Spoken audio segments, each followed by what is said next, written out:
All right, hello from NRG Stadium. A pretty wild night here, an awesome night for the Texans, especially after an emotional week. No question, the Texans played with a little bit of emotion. A lot of players were asked in the locker room after this game if the slow start had much to do with what was going on with Mr. McNair's passing and the tribute. It really said it was just football. And as soon as that happened, they were down 10-0. The game ended almost immediately after that. Touchdown, including Lamar Miller's 97-yard run. Yeah, that was insane. And I liked what DeAndre Hopkins said after the game.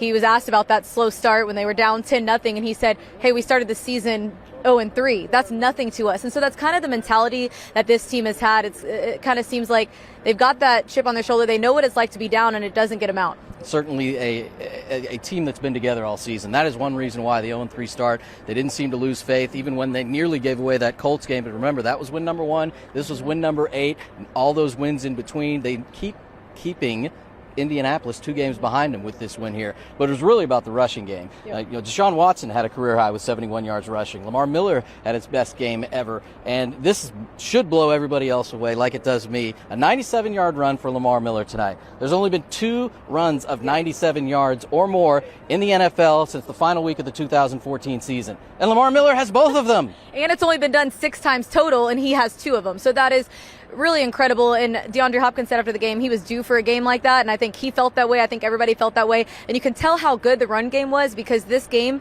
was over by, 10 o'clock? I think 10:05. It was the fastest game I have ever seen for a Monday Night Football game. Also the defense, I want to talk about what the job that they did. When you're able to bring pressure from that many guys up front, Watt, Merciless, Clowney, and Covington, all with sacks. Covington having a huge night, and that's something that we've been waiting kind of to see from him this season. He was pretty happy about that, not only because of what he did individually, but because he's been here a while. He knew what this game meant to the McNair family, and he talked to us about that. 2.5 sacks for him, a career best for him. 6 sacks for the defense, 8 tackles for loss, 8 quarterback hits, all on a night where Mariota threw 1 incompletion. But it didn't matter because they couldn't get down the field. They scored those first 10 points and went 6 consecutive drives without scoring, and that's when the Texans put the game away. Did a great job stopping Henry and Lewis in the backfield, which, as they say every week, it all starts there. And with stopping the run game, they did that again tonight. Another thing that's kind of getting overshadowed by maybe Lamar Miller's performance is Demaryius Thomas. This is a guy who he had a great first week, a little bit of an off week last week, and then comes in here on his first game as a Texan at NRG Stadium, and he was able to be a huge weapon for Deshaun. 2 touchdown passes for Deshaun Watson. They both went to Demaryius Thomas. 2 nice catches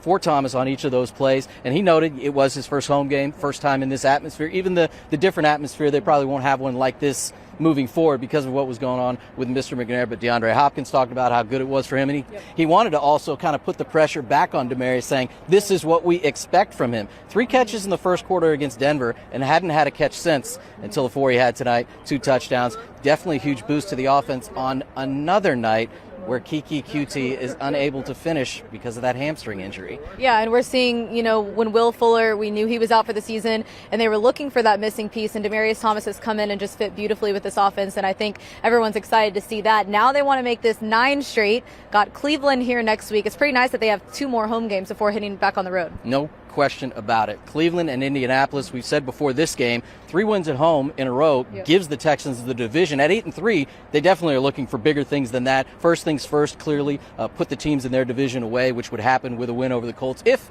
they get a win in between against Cleveland. Baker Mayfield is coming off 2 very good games. He did something no rookie's ever done in the last 2 games, a passer rating of better than 140. No rookie's ever done that in consecutive games. He brings his Browns team, even at 4-6-1, into NRG Stadium next Sunday against the 8-3 Texans, who they're still not the hottest team in the league because the Saints won't ever lose. Yeah. But 8 wins in a row makes them the AFC's hottest team. And it makes for good when, like I said, you have 2 more home games. I like where this win streak is headed at this point. So we'll wrap it up here from NRG Stadium after an incredible night. Texans get their 8th straight win.